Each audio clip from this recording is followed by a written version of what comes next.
day, this day of your time. Now, how are you all? Once again, we will take this opportunity to thank each and every one of you for allowing this transmission to be co-created through this particular gateway at this time. Once again, each and every time, your civilization allows our civilization to make this connection, to have this transmission in this way. It expands our understanding of infinity by allowing us to experience through each and every one of you that many more different perspectives and points of view that the infinite can create itself to be. So we thank you for this gift of sharing. We would like to begin this transmission with the following idea this day of your time.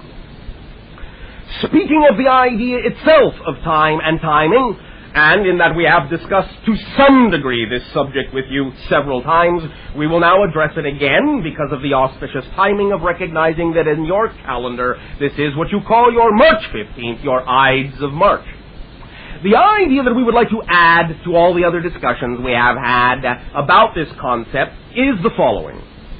Many of you already recognize that there are cycles in your society, cycles in your consciousness, that allow your consciousness to take advantage of shifts going on within the collective awareness of your people, so that you can use these shifts, use these collective threshold crossings, this critical mass acceleration at certain times and certain timings in your society, to accelerate yourself, to propel yourself further, faster, in your own evolution, in your own spiritual growth, by riding the wave, the crest of the wave of the energy cycle that represents the culmination of certain concepts, certain recognitions, certain understandings, certain awarenesses that then can propel you, as we have said, much further. Your Ides of March, or March 15th, though there are many such dates, many such cycle thresholds, is one of the most powerful in the overall cycle of your collective consciousness, and it is an opportunity to take advantage of its momentum to propel you much further, much faster. The idea also, in that not only is it a typical time, a typical cycle of a gateway, of a crossing, of a doorway that you can take advantage of to accelerate yourself, but it is also in its timing advantageous that it also falls on a very specific cycle of what you call your moon, in that, in being a crossing, in being a threshold, you will recognize that the phase of your moon at this time is exactly half. Half light, half dark. This is, shall we say, an auspicious timing in that it amplifies the vehicle of the crossing. It amplifies the ability for you to use this energy. And if you will also look to one of your famous historical accounts of what you would call the death of your Caesar at this time, you can also see the symbology and use the symbology and add the symbology to the overall momentum to accelerate it even more. Now, of course, we are not recommending that you go around stabbing people. The idea, however, is, symbolically, that you can use this time to cause the death, to put to death the old regimes, the old ideas within you, the old systems, the old ways, the old rigid things that no longer work for you, the old lifestyle. You can, in that sense, let it die. Allow yourself then to bring in what you would call a new society within yourself, a new understanding of freedom, a new ability to create from scratch whatever it is you deem to be the most important reality that is representative of who and what you are. Now, all of this may sound like philosophy, and in some senses it is symbolic, but it is also quite literal. These energies are real within your collective society. These momentums do exist. And when they fall on these cycle points, and especially when so many cycle points overlap, you can really take advantage, if you are willing to do so, you can really take advantage of this energy and see, in a very pragmatic, physical, and practical way, the effect of these changes that you make at these times very rapidly in your physical lives. So this is an opportunity to make changes by letting go of old ideas and incorporating new ideas And because you will do that at this particular time, within this window of opportunity, of momentum, of collective energy, it can allow the effect of that change to come into your life more rapidly, more strongly, more concretely than when you may do it at some other time that is not representative of one of these overlapping cycles. Not that you cannot make a change any time. Certainly when you decide to do so, it will have a profound effect on your life.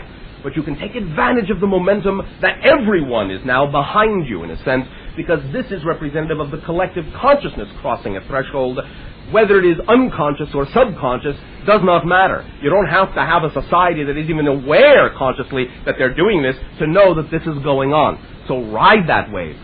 Take advantage of it. I urge you at this time to really get in touch with those things that you are doing in your lives, those behaviors, those attitudes that do not serve you, those situations and circumstances that do not serve you, and allow yourself to let them go, and allow yourself to choose things that are only representative of the vibration of your truth, that are only representative of the vibration of your excitement, that are only thus representative of the vibration of who you actually are and were created to be, and allow yourself to see the result of making that decision at such a high point of amplification within the collective consciousness. It will take you very rapidly to where you want to be.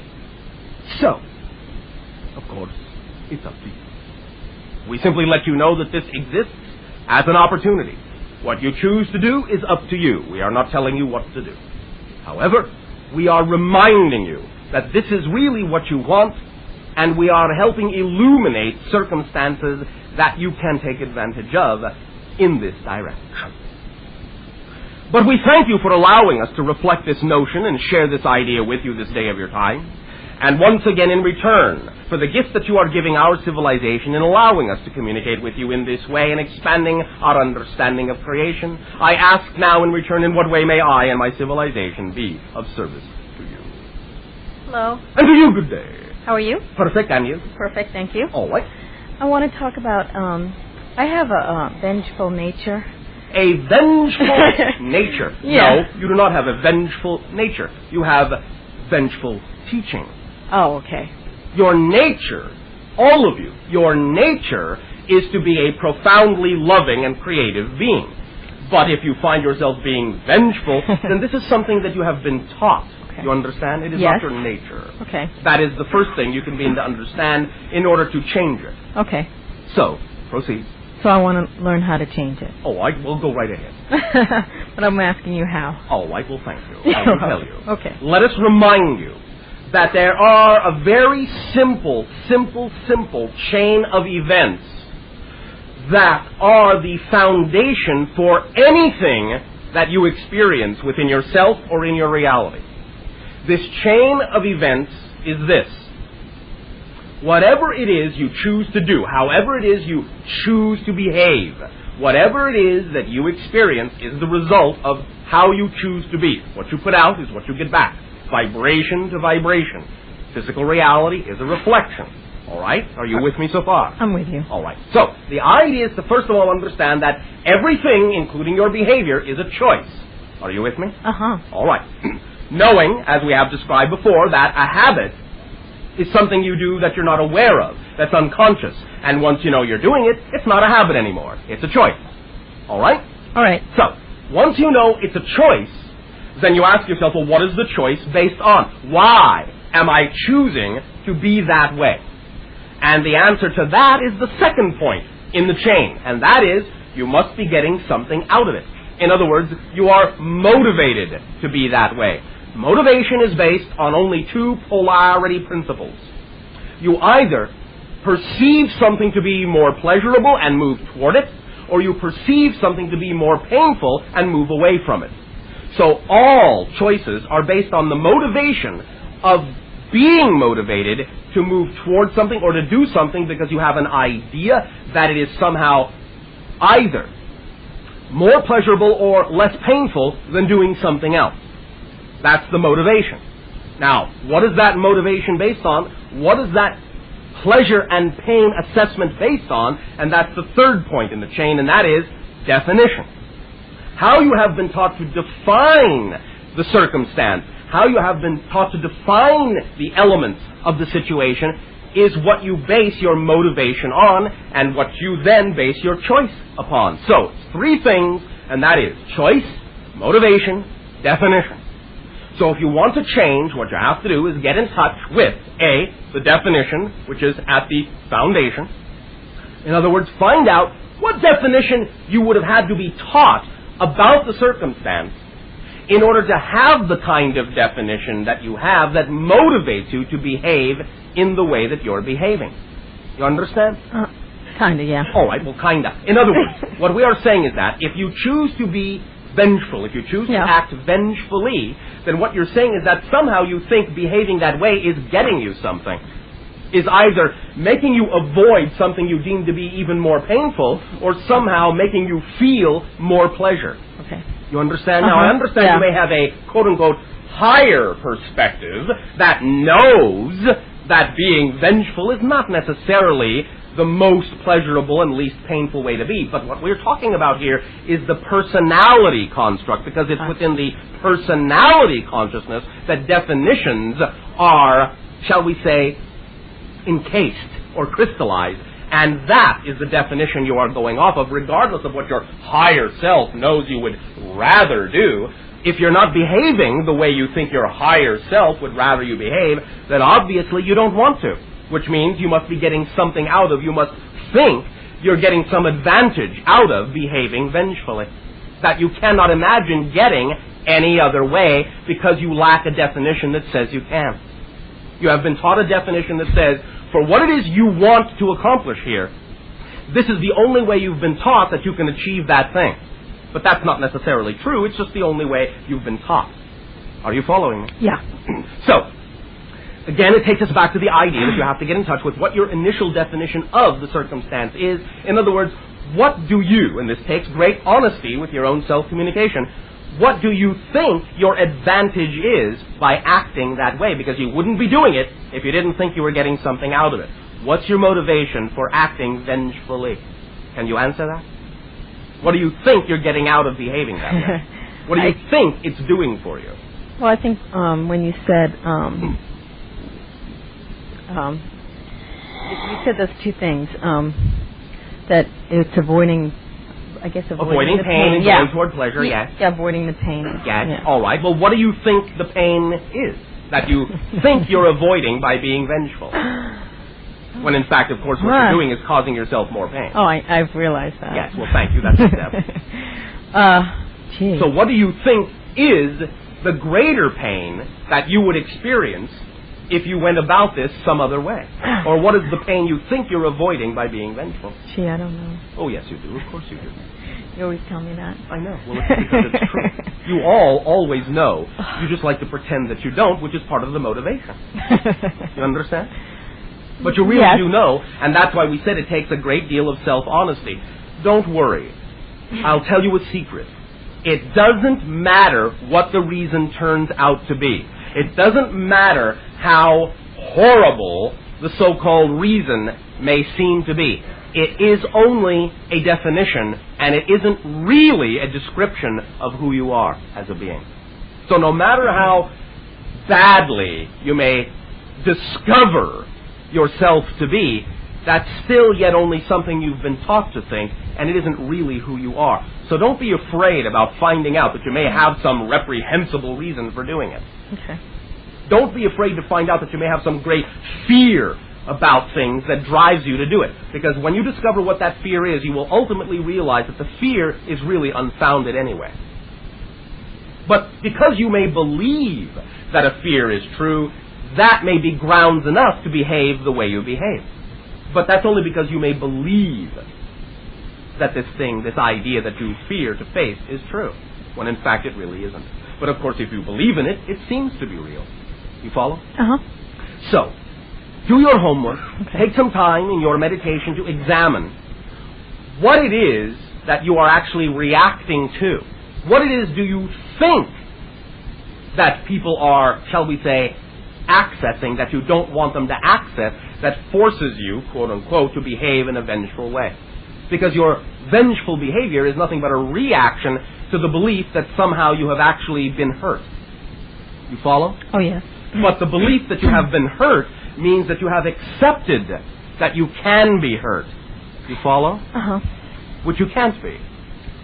If you understand who you are and you believe in yourself, then it doesn't matter what anyone else's agenda is for you. You will know what is true and what is not. And you will not need to react in a vengeful way if you know that what anyone else might be saying or doing doesn't really find ground within you. You follow? Yeah. Is this helping to illuminate the process a little bit for you? Yes. Is this something that gives you enough information to go and think about? Yes. Then thank you. Thank you. Good evening, Bashar. And to you, good day. I wanted to knock off a couple quick ones and then get into what I really want to talk about. Knock them off. All right. Okay. Your language is so colorful. I understand that double tetrahedron is a tool used for teleportation and shape-shifting. It can be. Okay, that's not the only one, but it can be used that way. I wanted to ask what the difference is between using that and getting into that whole technology and building that around you and not. I mean, the Aborigines in Australia or whatever don't, I think, are... The only difference really is a difference of how you order the definitions in your mind of what you believe reality to be. That's the only difference. The idea is that, of course, if you have a certain kind of definition of reality, then it may be to your advantage to flow along with that definition and create a structure that is representative of your ability to do those things. Of course, you know you're doing them anyway yourself. Right. You're just using the tool, in a sense, as a reflective excuse to give yourself permission to do it. But if that's the path of least resistance within your belief system, then that may be the best course of action for someone who has those beliefs. But that's the only difference, is that you have a certain structure in your belief system about what reality is, and that's the only difference. Actually, for me, the tetrahedron is not the path of least resistance. Well, I was just speaking in general. Yeah. Okay, next one. Does the soul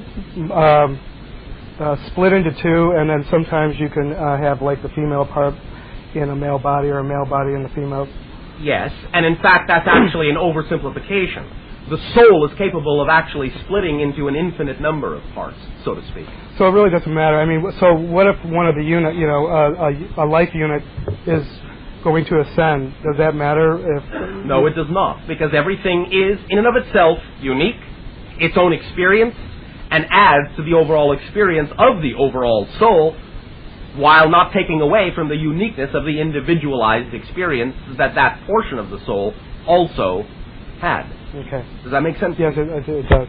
All right, those two things are now knocked off. Yes, they are. What would you like to go to? Out of all the channels and stuff that I've done in this lifetime, you are, and I'm not, puffing you up here, but you are by far and easily the source that I feel the most affinity toward, and I was just wondering if I have any sort of connection with the Essassani. In some senses, many of you do have similar vibrations to our reality level. And of course, sometimes, in a literal sense, many of you actually do have, shall we say, incarnations in our society and so forth. You do have that kind of a familiarity with our society in another time frame, yes.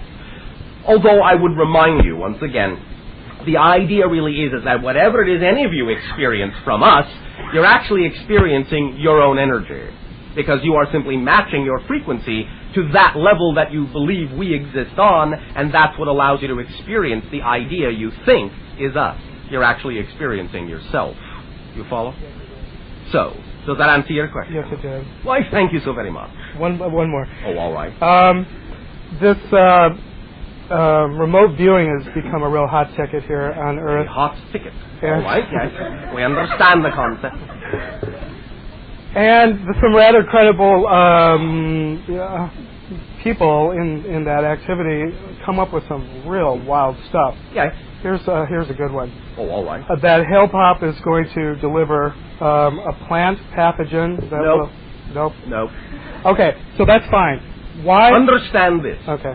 There is still a great degree of interpretive symbology in what it is these people are doing. Right. They are, in many ways, simply forgetting that the idea of a comet symbolically is a reflective mirror for the changing of times in your consciousness.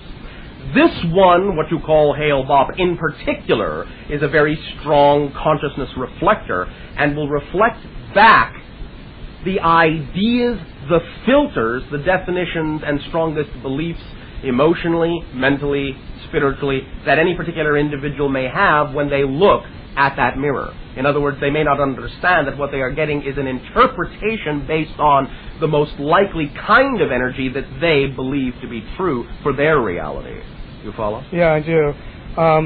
But him making that kind of announcement on national radio gives all of you an opportunity to decide whether that information resonates in truth with you or is representative of a reality that has nothing to do with you. So there could be, even if it was just that one person, there could be a planet Earth upon which that does happen. Yes, because there are an infinite number of probable planet Earths, and anything you can imagine will happen on one of them. Okay. Here's what I would really want to get into, and it's been tripping me up my entire life. This is the last one. Yeah, it is. The difference between soul agenda and ego agenda. You mean free will? Yeah, from my point of view. All right. You do not mean the idea of negative ego. You mean free will? Well, kind of I do. That's kind of you do? Oh, all right. Well, I mean, okay, let's say that's in there because the thing that trips me up is, yes. I mean, I'm real clear on having made agreements and yes. planned things prior to, so to speak, incarnating, so to speak. And I do recognize areas of excitement and act upon them. Yes. What stumbles me up is I get into this loop that says, loop? That says what? What is your conundrum? What is your paradox? That perhaps reaching or wanting to attain fantastic things is because of low self-esteem, as a compensation, is an example of low self-esteem.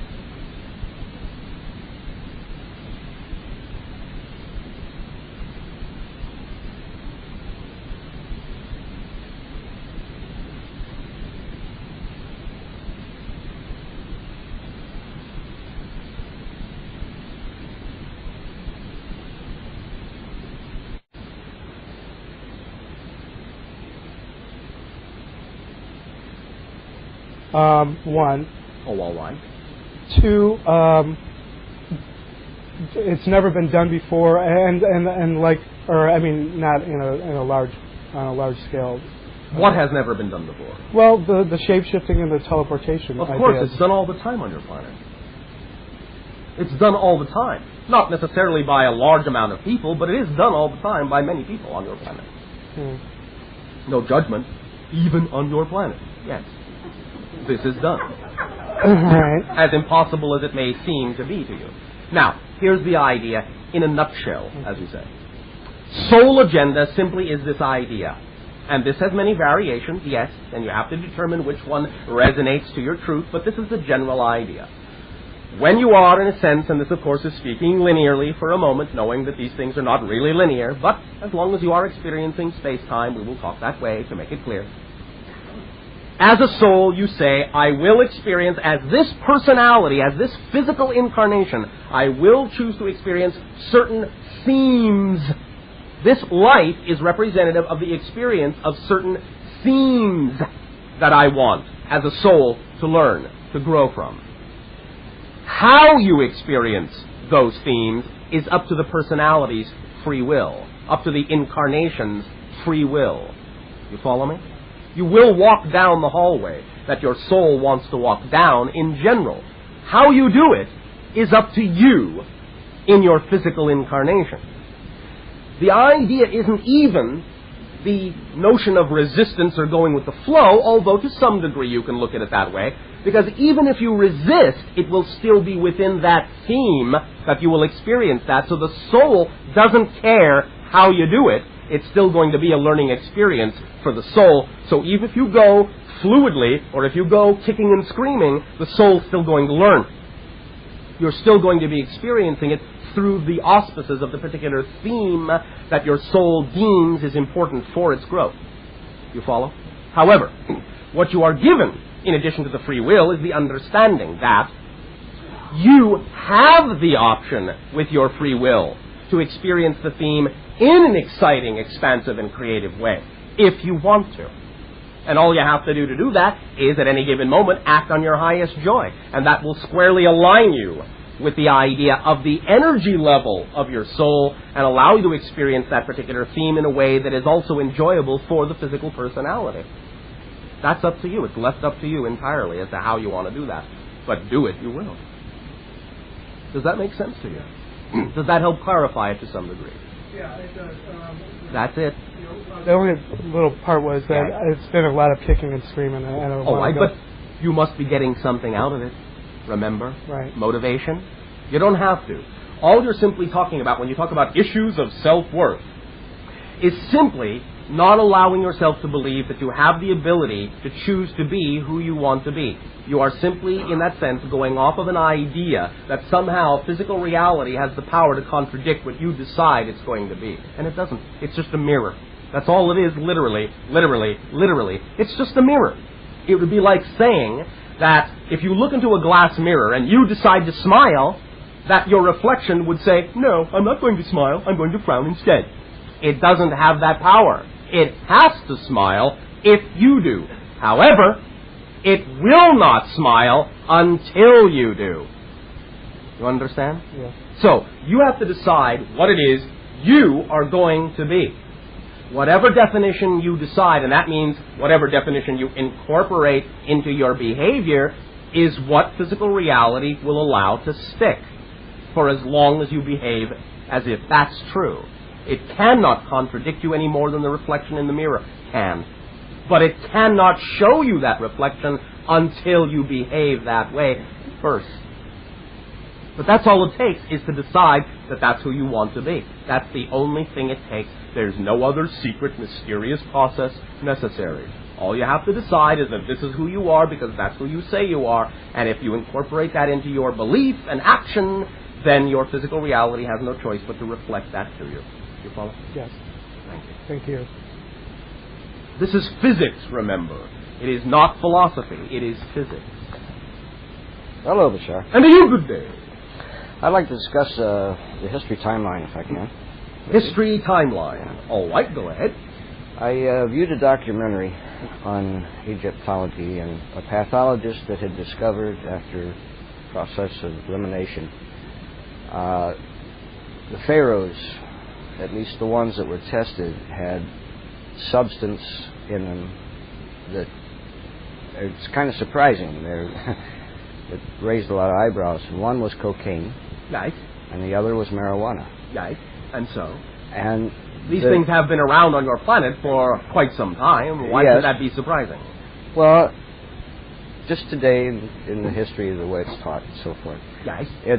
It appeared as if it's possible. I can see where the marijuana would come from the hemp and the wrapping, perhaps, of the linen. But this was ingested by the pharaohs and so forth. Right. Okay, that's just something I thought was kind of weird. Oh, all right, if you say so. Well, but it was part of their culture, as were many other things that you may not necessarily attribute to them. But will, perhaps, maybe, eventually find out that they partook of, although sometimes, if your records in that sense have been destroyed, you may not discover many things that they actually did do. Okay, now I may be incorrect in this, but I believe the mummy was at least 2500 BC. So? Well, I was trying to get the connection with the cocaine. Well, it was imported. There was a great trade route, you know, from what you call the East. From the East? Yes. Oh, okay. I was going west, to Atlantis. No, it had nothing to do with the idea of Atlantis in that sense. It came from what you would call the East. Okay. Does that help you? Yeah. Oh, all right. Let's straighten it out. The other question I had was the Dark Ages. It's been written that King Arthur, I believe, I might be wrong on the date, 540 A.D. he passed. And and then at the same time, the Chinese, in their culture, say that was the time when the dragon ate the sun. Is that based on a meteorite that hit the Earth at that time, causing the Dark Ages? No. It is based on the recognition of a change and shift in collective consciousness that went into a large time of forgetting. You understand? No. You do not understand. No. It is based on the energetic recognition of a shift in the collective consciousness of your entire planet. Okay. In that a portion of itself was thus forgetting what it was, forgot what it knew, and went into what you call a dark age. Why would they choose to do this? There are a variety of reasons. Some of it simply has to do with momentum. Some of it has to do with the incarnational influx of certain entities that may have already also brought with them much idea of negativity and suppression. It may also have to do with the idea that simply being steeped in physical reality makes it conducive to forget who you are, and sometimes all it takes is a little push to throw whole sections of your society into that kind of a downward spiral. So anytime the momentum may become overly balanced or imbalanced in one direction or another, it can create large blocks of forgetfulness and other kinds of manifestations in your society, and that was simply what was recognized by your Chinese culture at the time, is that it was, in that sense, for a time, the death of certain portions of your knowledge. That went to sleep. Okay. The light was, in that sense, eaten by the dragon representative of the concept overall of knowledge and wisdom and arcane thought, but that it ate some of the light, blocked the light in that way, was representative also of an influx of what you would call ancient Orion energy at that time, incarnationally, which added, shall we say, tipped the scales toward what you would call the negative end and caused a great downward spiral and a fluctuation. Do you understand? Yes. Does that help you? That helps a lot. Getting back, just one short one about Egypt. Yes. There was a lot of discussion as to the ancient pharaohs as opposed to the known pharaohs today. Yes. They've recovered a lot of the known pharaohs today, Yes. but the ancient pharaohs Yes. have never been found, as I understand it so Well, far. some of them, in a sense, are understood to not really be pharaohs. In other words, your term pharaoh really only started after certain secrets were lost. The original lineage does come, in that sense, from Atlantean times and also, to some degree, from ancient extraterrestrial bloodlines. But the idea is that once certain secrets were lost and they no longer knew how to initiate, shall we say, a successor to the quote-unquote gods with the original knowledge, they did the best they could to go through the ritual, but it was not the same vibration, and from that day forward were born the lineage you now know as the pharaohs. So there is, in a sense, a continuity gap, which is why a lot of the information is lost, but some of it is being rediscovered nowadays on your planet. Look to what you would call, for the beginnings of this understanding, a piece of literature, a book on your planet called the Hiram Key. Thank you. You're welcome. Good day. Thank you. Good evening, Bashar. And to you, good day. Last month you were here, you channeled the Gray, Yes. and the gal who asked questions brought it to our support group, and we played it for the people in the group, and it was very enlightening, Oh, all and right. it helped people with getting with their own individual mirroring. Yes. What I'd like to know, if I could possibly hear from a reptilian or draconian tonight. First of all, the concept that your people have referred to as draconian is not what you really think it is. And we will not go into that now. Just suffice to say, there is a misinterpretation on your planet about what that really means. We will explain that in more depth at another time so that you can have a clearer insight as to what that energy is all about. All right? Okay. In terms of an actual communication from a reptilian at this time, this is not appropriate, but we will say that for your benefit, we will act to some degree as a go-between. If you want to ask certain questions, we will see what we can retrieve for you. Oh, that would be wonderful. All right, proceed. Okay. I would like to know what planets or dimension they would be from.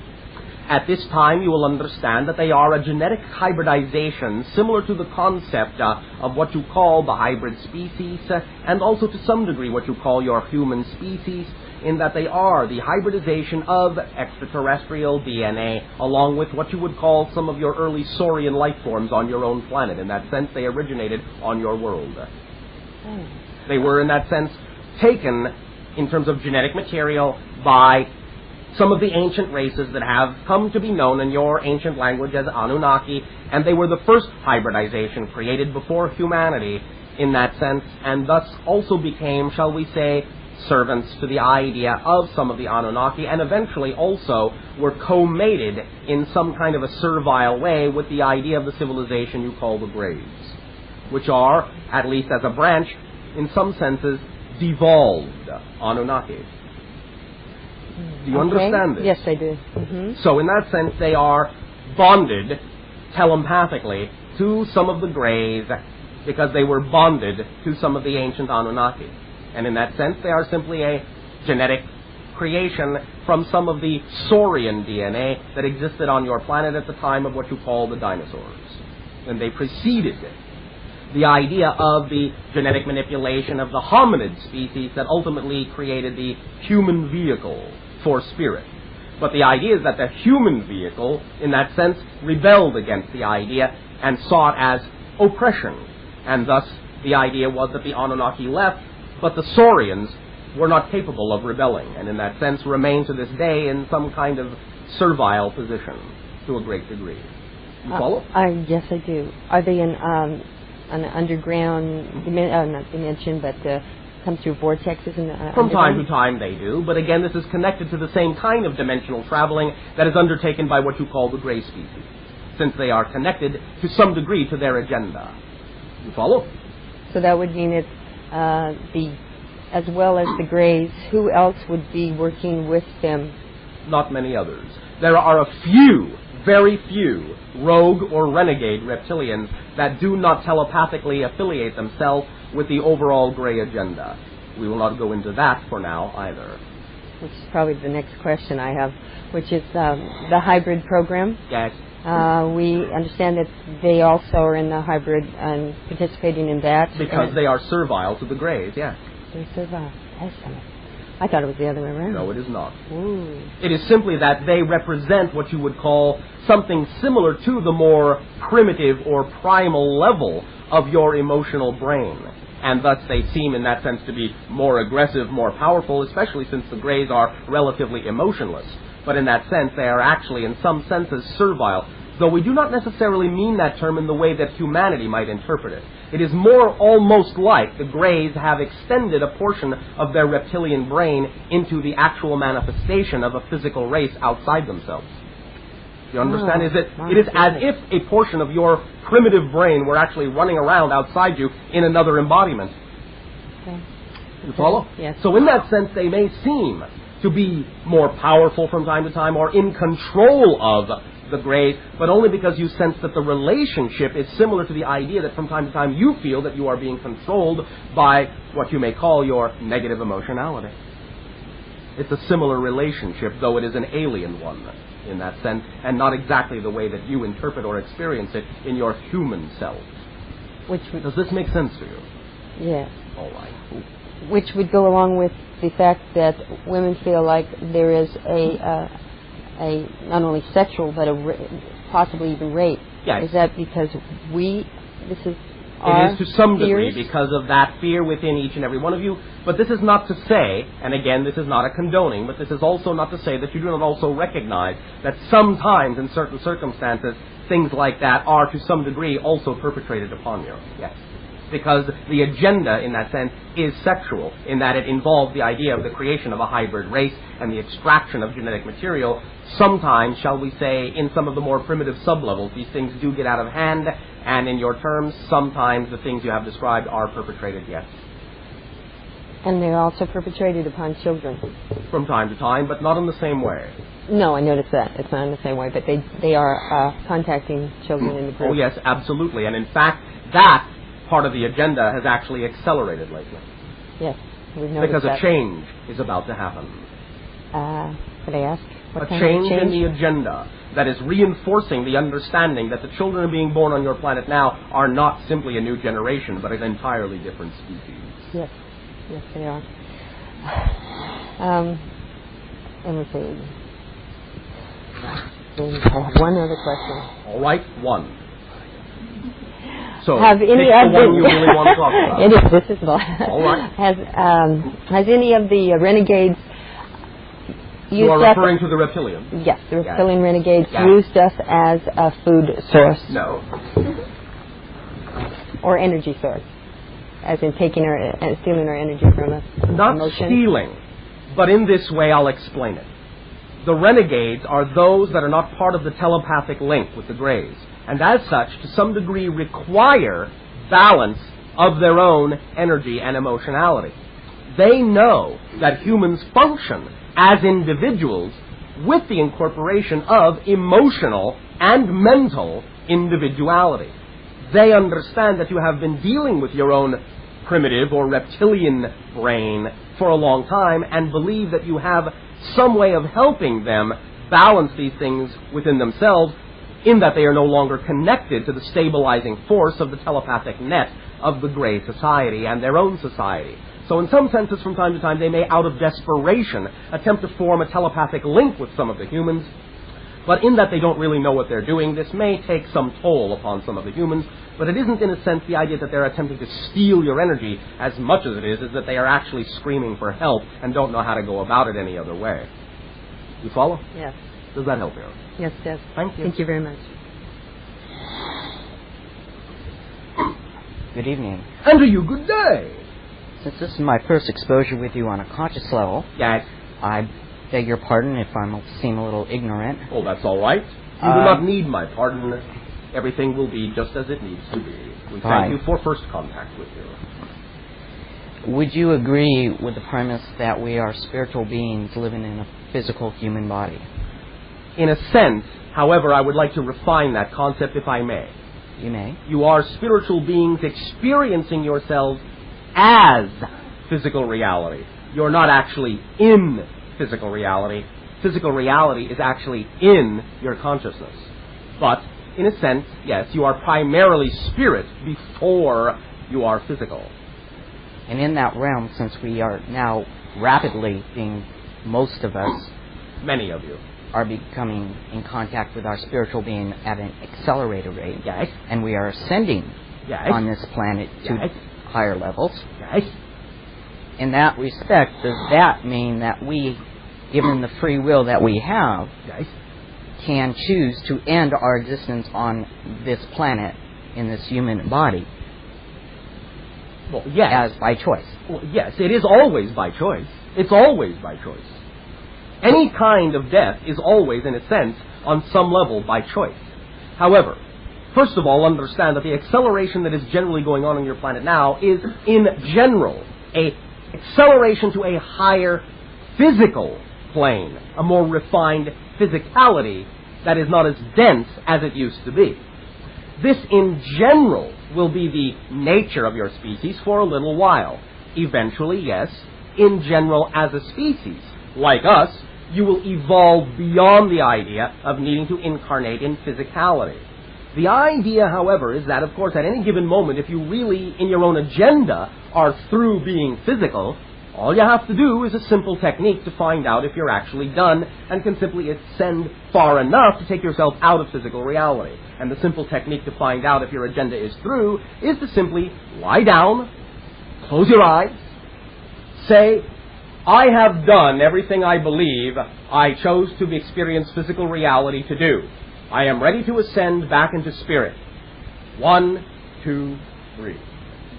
If you can open your eyes after that, you're not done. And it's as simple as that. Because if you were done at that moment, you would leave. Does that make sense to you? Yes. And no. And referring back Yes. to the Dark Ages, where Yes. you said there was a darkness, Yes. the statistics are showing Yes. that there is an increasing amount of depression Yes. among the humans on Yes. this planet. Yes. Because all of the things that you have been taught for a long, long time that do not validate your spirit are now coming to the forefront, so that your consciousness and your mentality and your psychology must face these things that are no longer representative of who and what you are, and you must transform them into concepts of light. Depression is actually really compression. You are going now being forced to go into the center of your being which is where you know the answers really are, instead of looking for the answers outside yourselves, as you've been taught to do for thousands of years. True. That's what's actually being experienced. But because most people on your planet have been taught to give the idea of compression a negative connotation, then most of you will actually transform it into the negative form called depression. Correct. And then we are medicated. Yes, which of course in some senses can complicate the matter. Correct. So, you can still transform and transcend even that if an individual can be brought back into the understanding that anything and everything can be given a positive definition and a positive meaning, and if they are willing to do that, then they can extract the positive side of any circumstance. So if an individual understands that depression can be seen simply as compression, in that it is exactly the true natural thing to do when you know you can't find the answers out there, to go within to find out who it is you need to be, and then come out literally a new person. If they can understand that that's what the natural mechanism is and give it that more positive spin, then they can transcend the idea of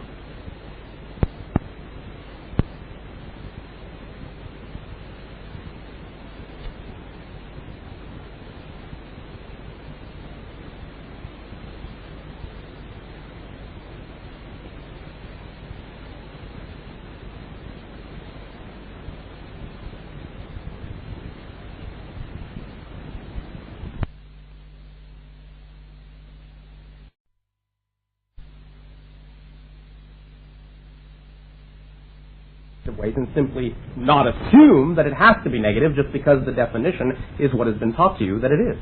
However, the standard thought Yes. on depression is Yes. repressed anger. Well, many times it might be, but that's what we're talking about. The idea is that when you are not taught to validate yourself, then that turns into the idea of repressed anger. Yes, and many other forms of, shall we say, vent emotionality. So yes, oppressed anger may be a part of it, but the idea still is that the people are going inward to find out where that information is that will allow them to understand that they are valid, that they are worthy of love, so they don't have to experience that energy as anger and then suppress it because the society says that it's inappropriate for them to express it. You follow? I follow. Does that help? It helps. My next question, along that line, then, is the people that have committed suicide, that have not come to that realization of all this, how are they? I mean... Well, in a variety of ways. In other words, it will depend upon the belief system that they took with them. It will depend upon the kind of energy that they have at that particular moment. More and more and more and more, individuals are, shall we say, because of the collective consciousness, capable of recognizing that they have a choice at any time, even after the idea of suicide, to recognize whether that was something that they really preferred to do or not, and to decide whether or not to incarnate or stay in spirit. However, in the past, and still for a great majority of individuals, because suicide is more often than not done in such a state of fear, in such a state of anxiety, in such a state of devaluation, it can sometimes create a kind of momentum, an automatic rubber band mechanism, whereby when they do take their own life, that energy might not give them a chance to get to a place where they know they even have a choice for anything in particular, and that energy might actually snap them right back into another incarnation to experience all the same kinds of circumstances again, to give them another opportunity to realize that there's another way that they can go, and that they are always that choice no matter what they've been taught. So it will really depend upon the case-by-case issue as to what kind of energy and what kind of reasons and what kind of environment and belief systems they have at the moment of deciding that death is the answer. You follow? I'm following, but I'm confused still. About a prior statement you made that the children being born today of a different species. Yes. And if it's that rubber band effect, if someone was to commit suicide today and rubber band right back in to society... Though what we have already said is that's less likely now. Because of the collective consciousness, especially because the collective consciousness of the children is so different. You follow? Semi. The collective consciousness now provides an opportunity for a spirit to have more ability to take a pause and assess the consequences of its actions. So in other words, to make a conscious choice about where it wants to go from whatever it just chose to do. More than it used to. The collective consciousness now supports the ability, more often than not, to realize what the consequences of any particular action might actually be, and then to choose with consciousness what you want the next experience to be from there. So someone who, let's say, did this 5 years previous and did this today would have different choices. Yes. In that realm. Yes. Okay, thank you. Thank you. Actu, Professor. And to you, good day. I wanted to touch on a couple of questions that were asked. The reptilians, Yes. saying devolved Anunnaki, meaning the Greys, The Greys, yes. just in the sense that they have the technology and the geneticist to manipulate life forms and all, Yes. in that sense. In what sense? What are you in referring the to? sense that you're calling them devolved No, Anunnaki. devolved in the sense that there were certain things that that particular faction of the Anunnaki did to their own civilization that allowed them to devolve into the form that you call Greys. Because in that sense, their original form is far more similar to what you call your own human form. And that's why the humans, in that sense, to some degree, look the way they do. All right, so the original Anunnaki looked more human Yes. and devolved into the Greys. Yes, because a certain faction did things with their own technology that caused that faction of their civilization to devolve and lose the ability to reproduce, which is why they need to create hybrids now for the continuation of their species.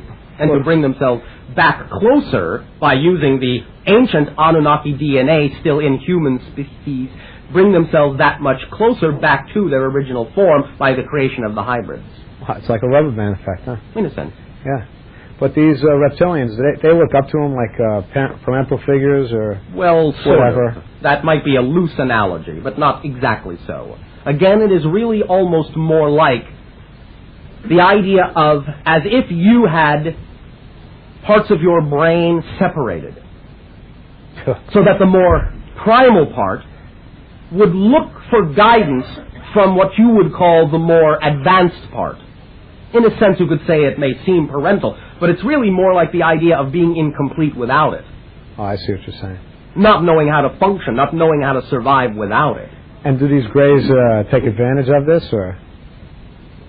Well, only in the sense that they simply know that their relationship to the reptilians is what it is, and they simply take advantage of that, but not advantage in a negative sense, because they don't have that kind of an association to what it is they are doing. Oh, all right. And the other thing about the new species of children Yes. on our planet, Yes. what age range would it start from? You know, like the oldest to the youngest, whatever. Well, there are, shall we say, waves of this, each wave being a little bit more different than the wave that came before it. So the last wave, in a sense, is that which you would call 7 and below. Then you will find 13 to 7 will be another wave. You follow?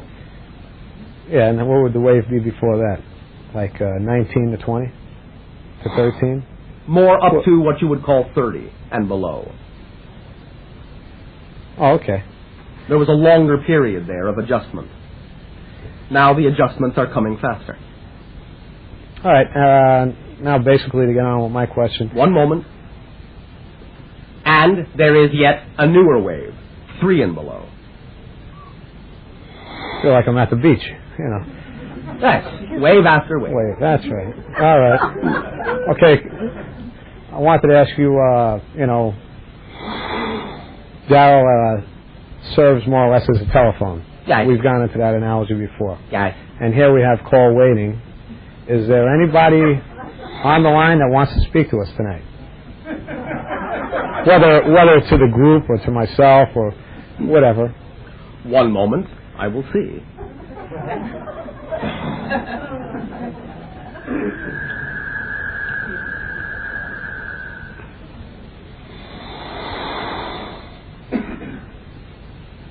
Yes.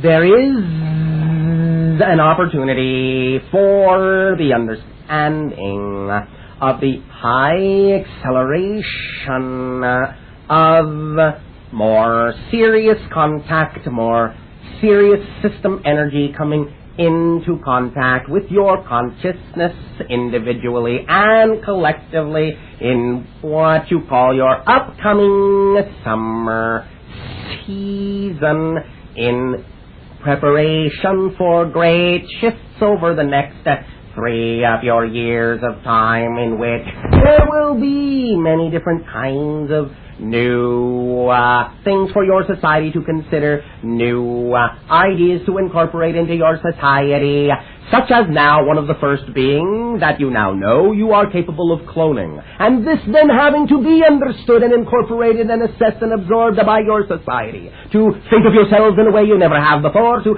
see yourselves in a different way. This is only the beginning of a rapid series of changes over the next 3 years, sociologically, technologically, politically, emotionally, physically, mentally, spiritually, in your society, as you have to come to grips with all of the new things that will allow you to mature closer into the vibration of that which will be able to cross the threshold into true fourth density reality as your new millennium begins.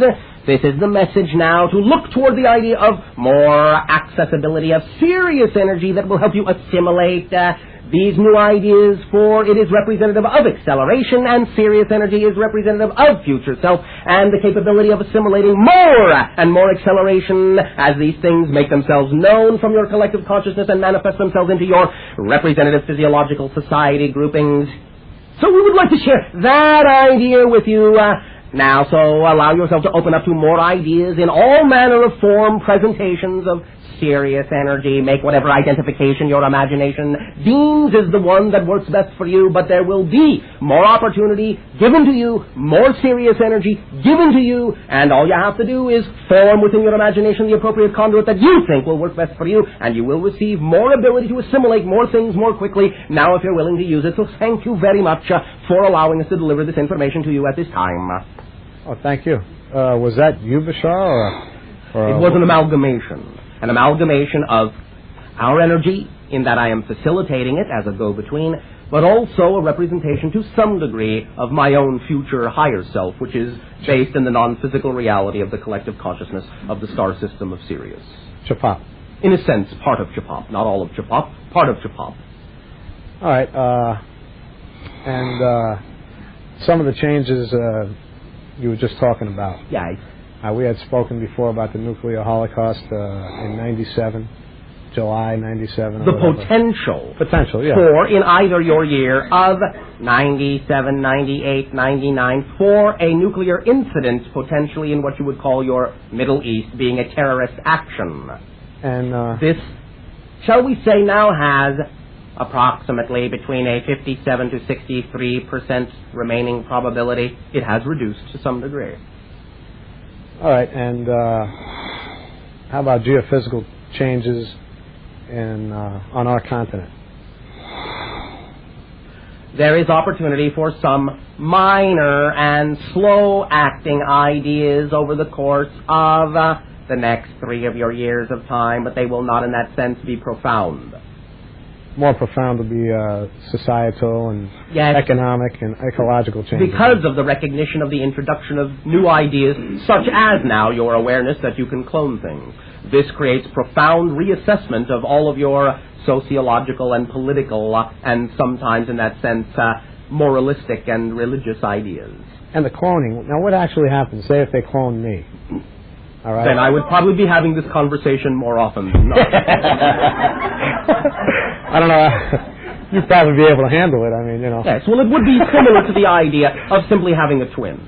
As soon as there is any difference in the environment that would create differences in the personality, it would be similar to having a twin who, of course, then becomes their own individual based on the things that they find in their environment that pulls them in a different direction from the other twin. Yes, I understand the environmental effects. Yes. I do understand that. What I'm talking about is the spiritual effects. Yes. And when they clone, is a new spirit coming in and occupying that new body? Well, new is a relative term. Well, yeah. As far as you mean this, it can be that, or it can be a split off of the same oversoul. It can be many different things, whatever it is that serves the best reflection for why and how that has been created in that particular moment of reality. But it wouldn't be a split off of the original spirit. Well, yes, it can be that too, in a sense, although not necessarily of the individualized concept you call the spirit immediately, quote-unquote, connected to the presentment of your physical persona. But yes, actually it can be. It can create the idea of a self-reflective, almost literal split personality spirit. If that, for some reason, serves a purpose, it can happen, yes. And has it happened? In your society? Yes. No. They haven't. Not by cloning, in that sense. By what you call the natural process of birth in that sense, and twinness, yes, it has happened in that way. And they haven't cloned any humans yet? No. You will find, however, that more likely than not, say, within the next decade or two, that ultimately you may discover that some humans have been cloned, but you will not know that until way after the fact. Until way after they are already a part of your society, and in that sense you simply take them to be, having been created in what you would consider to be the typical manner. And you will find out after the fact that in fact they were cloned. This is something that is likely to happen. Let us say it has about a 98% probability of happening that way. But no, it has not happened yet in that sense, no. And what else can we expect in that, in regards to changes as far as ecological changes on our planet, more or less that are going to affect our society, which is based in North America? Over the next 3 years of time, you will find that there will be an acceleration of certain zones in your oceans that have already died that will all of a sudden need and demand the attention of your people to recognize some of the damage that has been done and now must be dealt with. This will call, shall we say, a convention. Things will be convened where people will finally, in great groups, recognize the urgency of needing to stop the process of the widening of the dead zones in certain portions of your ocean. And is there much we could do to recover or recuperate that? Not completely. There are some things that can be done, and for a while they will simply be what you would call make-do concessions. Eventually, in time, but not immediately, you will be able to reclaim the oceans in that sense, but this will, shall we say, put the scare in you to begin some of those early programs that eventually will play out, perhaps over the course of the next 100 years, into the reclamation of the oceans fully. But for a while, even for the idea of several decades, you will find that it will only be, shall we say, a make-do situation, since it has gone quite far and cannot be repaired with your present technology. Wow. And where are you located now? I am in between the coordinates of your world, my world, and the star system you call Sirius. I am in the center of that triangle, in my ship.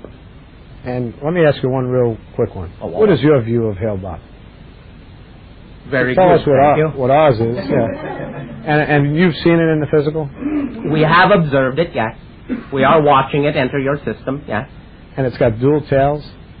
From time to time. This changes based on the outgassing that occurs. It will go from single to dual. Sometimes actually, though you haven't necessarily noticed it yet, there may even be triple tails within it. But the idea is that it is a comet, in some senses typical, though large in your experience of comets, in your history of recognizing that such things exist. But timing-wise, our view of it, synchronistically, is that it is a great reflection of change. The change is taking place in the collective consciousness, and it is a great reflective mirror for individuals to use these reflections of timing and change to really now commit. That's the big C. Comet, C, commit. It is a symbol of commitment to who and what your reality really needs to be. And that's what it most strongly reflects to your people at this time by passing through your system and heralding the great change that requires great commitment from all of you to be your true selves. And have we met in the physical? Do you mean you and I specifically? Yes, me and you. In our dimension of physicality, which you to some degree would consider to be more astral, yes, but not in your physical reality. The dream state. Well, that's the way you might remember it. More or less, yeah. That's the way your mind might interpret it, but yes, we have interacted with you and many of you in what you typically would call a more non-physical, astral, etheric realm, not in your physical dimension yet, but that time will come. And was that on your planet? It has been on our world, but there have also been a few times on the ships. All right, and you said, and it will come on our world. It will. When approximately? Within, at the outside, what you would call 17 of your years. At the outside. Now I'm talking about me and you. At the outside. Me and you. 17 years. We cannot pinpoint it for you more specifically than that, although we can give you a narrower window, if you want, and say that it will most likely be between the idea of 2005 in your terms of counting and 17 years from now. Okay, thanks a lot, Bashar. Thank you. Hello, Bashar. And to you, good day. Why don't you talk, or actually have you talk a little bit about synchronicity? Synchronicity. All right. Well, I experienced a synchronous event a couple of weeks ago that really... Such as? Well, okay, you want me to describe it? Yes. I was taping a radio program while I work at night. It was the way I do it is run a wire from the radio receiver to the VCR so I can have a nice 5.5 or whatever it is hour tape of the radio show. Yes. When I do that, whatever television station the VCR happens to be set to is also recorded the picture, although the sound, as I say, that I'm recording is the radio show. All right. And then when I rewind the thing and listen to it, usually I don't even put on the television because I'm not interested in what was on TV, just on the radio program. Yes, and? In this particular case, there was a half-hour radio show, television show at the beginning of the tape. So when I came back the following day, having recorded the radio show, I rewound the tape and I put on the television and watched the tape in the usual way, a little for this half-hour TV show. Yes. Then it went into this other mode. Yes. The radio show, which I had recorded sometime after this original half-hour TV show, Yes. was an interview with somebody named John Shepard in Michigan, who was spent most of his life constructing a large apparatus that he's using to try to talk to UFOs. Yes. That was all right. It was somewhat interesting, not earth-shaking. That was on for about 2 hours, and since I had already had the television on, I just left it on. I was kicked back in bed, just sort of idly watching it, although listening to the radio part, not paying attention to the video part. Well, and then what happened? Yeah, sorry for going on like that. Well, I got to a station break where they were going to go for commercials, and to avoid that part in the radio show, I had fast advanced the tape. Yes. And a new television show happened to come on, which is one I never even look at. Which is? The name of it is FX. It's an adventure cop show, and so on. All right, and? And sure as God made apples, yeah, well, flashing across the TV screen on this completely unrelated show was written by John Shepard. All right. And I've experienced synchronicity before, but for some reason that particular one, that really buzzed me for a couple of days. Oh, I rewound the tape and made sure I wasn't imagining it because they're two different John Shepards. Okay. Nevertheless, the meaning for you is what makes it synchronicity. The reinforcement of that idea can be indicative of a message that you are sending to yourself, that there may be something there for you to look at, that your imagination can open up and be shocked and inspired to move in a certain direction and be open to receive information of a certain nature. Synchronicity fundamentally is actually your linear space-time reality's way of showing you that everything is actually all one thing. That's what synchronicity actually is. It's that everything is one thing, but if you're going to live in a world or an experience of space and time, then the only way that space and time, being one moment after another, can show you that everything is one thing is to show you what you call, quote-unquote, coincidental linkages that reinforce certain concepts that have to do with your timing, your path, your direction, your energy, and things that are germane and pertinent to what it is you need to understand, either literally or symbolically, to further the expansion of who and what you deem yourself to be. So, on a specific level, there might actually be something within the information of the individual John Shepard, the one you're most strongly attracted to, that may actually serve you if you do some investigation, or it may also simply have been for the purpose of allowing you to know on a general level that you can invoke stronger occurrences of synchronicity in the direction of whatever it is that is representative of your highest inspiration and joy, and that it is letting you know that everything really is one, and that there are far fewer separations and segregations and barriers now in your reality than ever existed before. You follow? Yes. So, does this help illuminate the idea at all, or is there some more specific path down which you wish to walk about this concept? Well, I think you covered most of what I had in my mind. I wanted to ask in a very general kind of way, since events like that, from I guess you'd say a physical point of view, well, they come and they go, and life goes on, and you still have to do the things you have to do. So, no. So what does it mean? One moment. You have the opportunity to do the things you want to do. Not the things you have to do, the things you want to do. We understand that there are certain, quote-unquote, things that are part of being a physical being. However, sometimes synchronicity is a wake-up call to let you know that some of the things, and you've hit the key, as you say, right on the money, nail on the head, whatever euphemism you want, some of the things you have been taught to think you have to do and go about them in the way you think you have to go about them, you don't. It is an opportunity anytime you see synchronicity to reassess and take stock of who and what you define yourself to be and really decide whether or not there might actually be a more magical, effortless way to allow manifestation to occur in your reality of the things that are representative of what you would prefer your life to be, rather than assuming that you have to do certain things in a certain way. Does that make sense to you? Yes, you segued sort of into this area that's really been a problem for me for quite some time. A challenge, not a problem. A challenge. Watch your definition, or you make it a problem. You understand? Okay. Watch your definition, because if you make it a problem, it will be a problem to change it into anything else. If you make it a challenge, that automatically starts to free up your ability to transform this into something positive. You follow? Definition is the key.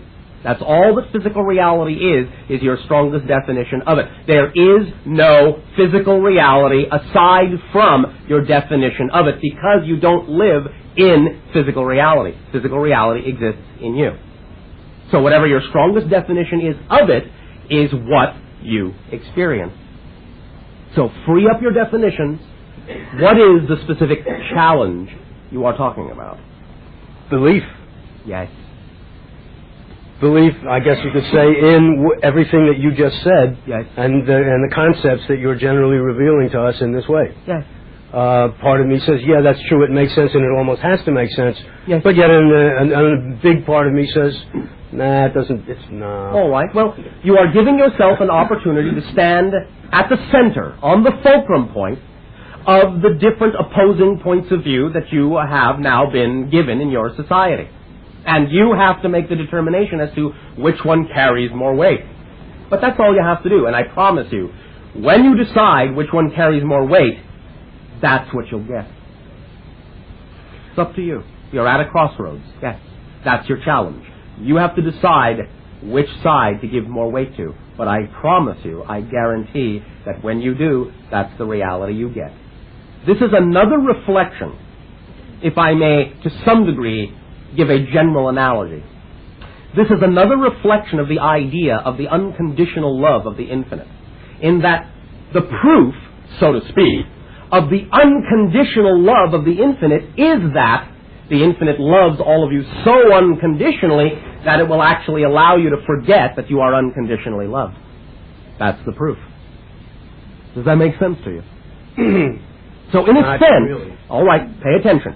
In a sense, the very idea that you have the ability to believe that it's not true actually proves you have the ability to believe that it is. Is this making any sense to you? A little. All right.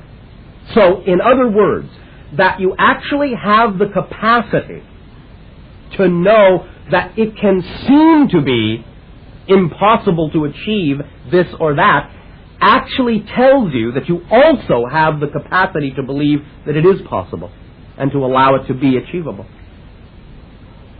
because you have the free will. And physical reality is nothing but what you determine to be true. So that you can experience a reality where it seems that this is not true is actually the proof that it could actually also be the opposite. Because your world is a world of polarity. So if you can experience one side, you have to know the other side exists, because, as we symbolically have said, there is no such thing as a one-sided coin. If you have the tail, you have to have the head. If you didn't have the head, you couldn't have the tail. So the fact that you may be experiencing the tail shows you the head has to exist, and you can choose to experience that if you want to. You don't have to, but the fact that you experience the tail shows you that there has to be a head, because if there wasn't a head, there wouldn't be a tail, there wouldn't be a coin. Your world is a world of polarity, and if you have one side, you have to have the other, or you have nothing at all. So you can experience whichever side you want, because the whole coin is there. Because you experience one side of it, you know the other side is possible. So choose what you prefer to experience, because it is given to you to experience the head. If you've experienced the tail, it's up to you. You flip the coin. Does that make sense? Yes, but it goes deeper than that. And for me, it goes deeper than that, because the fact is I have experienced both sides. Well, and I've been shown how to do so, and I've been trained, and I know... Then what is the depth that you talk about? Because no matter what that depth is, before you continue, the depth is still only the result of a definition. So when you say it goes deeper than that, what do you mean by that? I mean that having experienced both the head and the tail, as you're calling it, yet still, I'm very much possessed by a kind of a pessimism or a kind of... Well, that goes back to what we spoke of earlier, and that is the chain of choice, motivation, belief, definition. That's all it is. Whatever it is you decide to be, whatever attitude or point of view you decide to have, is valid, just as valid as any other point of view. The idea is that the only reason you can have that point of view is that for some reason, your own reason, you have decided that that's the point of view you want to have at that moment, because for some reason you believe it serves you to have that point of view at that moment. When you understand that you are choosing that point of view because you believe it serves you, then automatically something happens. And that is, you can continue to have that point of view if you want to, but at the same time knowing that you chose it based on your motivation to believe that it is somehow serving you, you also simultaneously give yourself the opportunity to change it if you want to, because you know it was simply a choice based on motivation to begin with anyway. So, if you find yourself being pessimistic about these ideas, simply understand that that's simply another way of saying that your trust is intact. It's simply that for some reason you've decided that you're going to put your trust in this concept, which may not really be working for you in the way you'd prefer it to.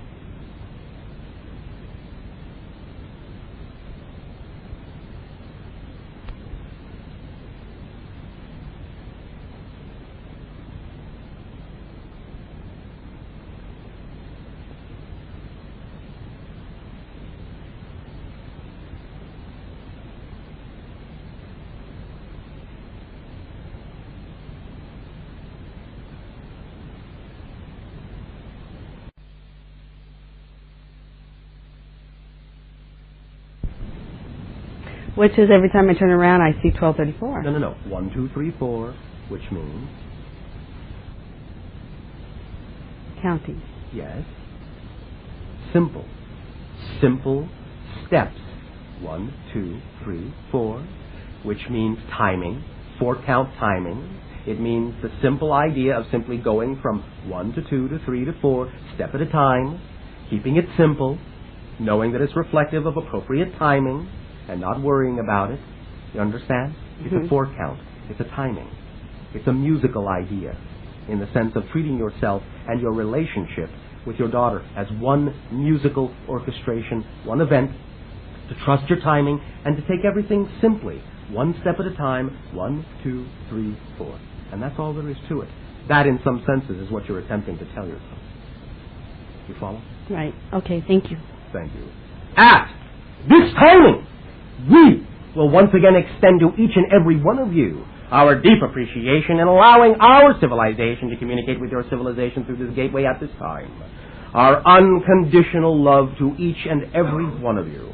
We thank you for the co-creation of this new reality experience, and again we remind you, take advantage of the timing. It is auspicious for change.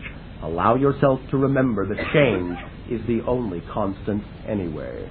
Allow yourself to understand that it is time for you to live your dreams instead of simply dreaming about being alive. Be who you are. It is actually, no matter how afraid you might be of that, the easiest thing to be. Good day.